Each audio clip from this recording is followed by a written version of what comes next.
George Eliot, Silas Marner.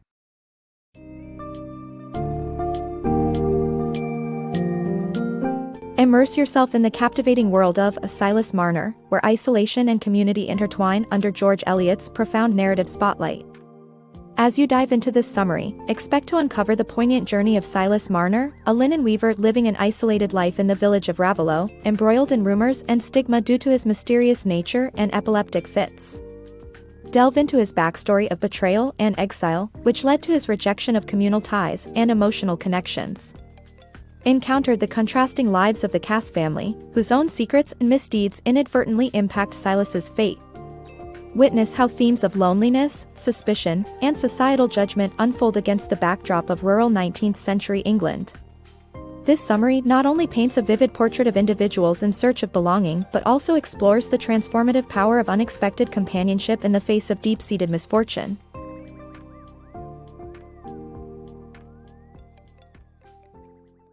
Silas's struggle and redemption.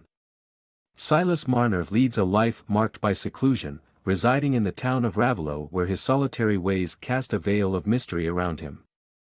Known for his eccentric habits and peculiar fits, interpreted by modern readers as catalepsy, Silas is viewed with suspicion, even thought by some to engage with dark forces. Yet, his skill as a linen weaver secures his place in the community, however isolated. Once a devout member of a close-knit religious sect in Lantern Yard, Silas's life took a tragic turn when his best friend, William, framed him for theft. Disgraced and exiled, Silas was forced to leave behind his fiancée, Sarah, who then wed William. The betrayal and subsequent loss drove Silas to reject social bonds entirely, choosing solitude over companionship and trust. Amidst the prosperity of Ravelot's influential Cass family, Squire Cass and his sons, Godfrey and Dunstan, weave their own web of secrets and misdeeds. Godfrey, handsome yet shallow, conceals a secret marriage to Molly, an opium addict, while nurturing feelings for the virtuous Nancy Laneter. His cunning brother, Dunstan, knowing of the secret marriage, exploits this for financial gain, leading Godfrey into financial tangles. Unable to face their father's wrath over missing rent funds, Godfrey allows Dunstan to sell his prized horse, Wildfire. Unfortunately, Dunstan's reckless showmanship during a hunt results in Wildfire's death. In a desperate bid for money, Dunstan turns his attention to Silas Marner's rumored treasure. Unbeknownst to Silas, Dunstan seizes a chance to steal the coins ingrained in nighttime rituals of comfort and companionship. For Silas, the loss of his gold is devastating, transcending material anguish. It symbolizes the destruction of the only significant attachment he allowed himself after the shattering events in Lantern Yard. Silas's story becomes a poignant exploration of how isolation and community intertwine, showcasing his journey from being a feared, lonely figure to one who finds unexpected redemption and connection. While Ravelot's community initially reflects the dangerous side of close-knit societies, swift to judge and slow to trust, there is also a space for transformation and healing, suggesting that community, though flawed, holds the potential for acceptance and saving grace. As Silas grapples with the weight of his loss, Eliot paints a vivid picture of his struggle, evoking a deep empathy for his plight and an anticipation for the eventual promise of renewal. Silas's quiet transformation. Silas Marner finds himself entangled in a web of personal guilt and spiritual uncertainty, reflecting on the faith he abandoned long ago. Questioning if the theft of his gold is divine retribution, he puts aside these internal conflicts and chooses to act pragmatically by reporting the crime. As he enters the Rainbow Inn, he stumbles upon a scene of heated debate over haunted stables, disrupting the chatter with his wild-eyed urgency. Jem Rodney, known for his poaching ways, is the first person Silas confronts, accusing him of the theft. Although the initial reaction is defensive, once Silas calms down enough to recount his plight, sympathy replaces suspicion. By dawn, the news of the robbery is the town's talk. The villagers rally at Silas's cottage, scouring for clues to solve the mystery. Among the findings is a tinderbox, prompting Mr. Snell, the innkeeper, to recall a peddler seen around town recently. This leads to a flurry of suspicion, but Godfrey Cass staunchly defends the peddler, reassuring them of his harmless nature. Yet Godfrey's worries run deeper than petty theft, as he grapples with his brother Duncie's disappearance and the mystery surrounding Wildfire. Knowing he can't hide the missing money anymore, Godfrey decides to confess to his father, Squire Cass, about his other secrets, including a clandestine marriage. Squire Cass, in his fury, criticizes Godfrey for not pursuing Nancy Lammeter, compounding Godfrey's troubles. Throughout these developments, the real thief remains elusive, and the gossip surrounding Silas gradually takes a kinder turn. Suspicion gives way to empathy as townsfolk begin to regard his solitude with compassion rather than mistrust. Slowly, Silas becomes the recipient of goodwill, shown in small acts of kindness and concern. Among those reaching out to him is Dolly Winthrop, who offers warmth through her famous lard cake and extends an invitation to church for Christmas Eve. Silas declines, persisting in his routine of solitary weaving late into the night, while an unnoticed shift begins within him, a gentle nudge towards reconnection. Eliot deftly illustrates how the townspeople's quiet empathy and their changing perceptions of Silas plant the initial seeds of growth in his heart. Silas's gradual exposure to community warmth chips away at years of isolation, fostering an inner transformation even he can't yet perceive. Eliot captures this nuanced journey with poetic insight, comparing it to the unnoticed early stages of a bud just beginning to form.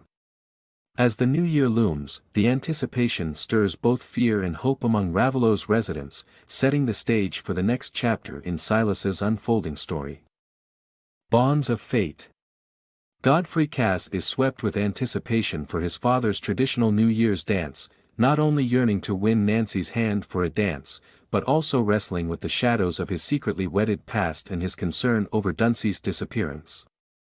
Meanwhile, Silas Marner struggles with the emptiness left by the loss of his beloved gold, the only joy he once possessed. Nancy Lammeter, reluctantly yet with an air of excitement, accepts Godfrey's invitation to the dance at the Red House, even though she deeply suspects his sincerity. Godfrey, gently nudged by his father into asking Nancy to dance, senses hope despite their shared past laced with unfulfilled flirtations. While Nancy twirls around, visions of becoming the Red House's mistress cross her mind. During a pause in their dance, Godfrey sidesteps a marriage proposal but hints at his wish to wed her, only to be met with Nancy's sharp suggestion that he find the path to self-reformation first. Little does Godfrey realize that Molly, his estranged wife struggling with addiction, journeys toward Raveloe, determined to expose her secret marriage and the existence of their child. Overwhelmed by cold and opium, Molly collapses in the snow, drifting into eternal slumber. Her child wanders from the tragic scene, ultimately finding solace and warmth before the fire of Silas's cottage. Caught in a cataleptic spell, Silas first mistakes the golden-haired girl as the return of his vanished treasure. Yet, upon recovery, he nurtures the child with gentle care, reminding him of a lost sister. Determined to understand the child's appearance, he carries her through the snow, arriving at Molly's lifeless body. Seeking help, Silas storms into the Red House cradling the child, startling Godfrey who recognizes her as his own, but greets the news of Molly's demise with a sense of relief and renewed freedom to pursue Nancy. Suggestions arise to leave the child at the Red House, but Silas feels a deep, unexplainable bond with her and resolves to raise her himself. Dolly supports him by providing essentials for the girl's care, advising him to name her Ippy, after his deceased sister. Eppy's presence gradually thaws Silas's cold, solitary existence, becoming the vessel of love and joy he never experienced with gold. She draws Silas into the realm of play and curiosity, breathing life into his long-dormant interest in the world around him. As Ippy guides him back into community life, Silas finds himself revisiting memories buried beneath years of betrayal and grief. The child, not gold, transforms into his crucible of happiness, a priceless treasure of living connections. Silas sees a poetic symmetry in Eppy's sudden appearance mirroring the vanishing of his gold, as both events weave deeply with Godfrey's hidden marriage. Yet, unlike the isolating greed for gold, Ippy fosters Silas's healing, renewing his bond with the world through her innocence and affection.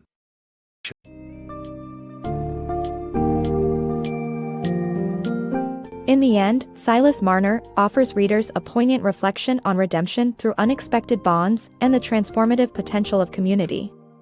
Silas's journey from solitude and suspicion to connection and joy reveals a profound message. True wealth lies not in the hoard of gold he cherished, but in the warmth and affection of human relationships.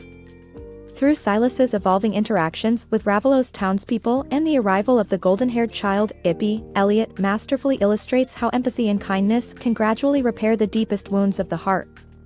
The narrative underscores that while material possession may provide temporary satisfaction, it is ultimately the love and acceptance of others that cultivate enduring fulfillment.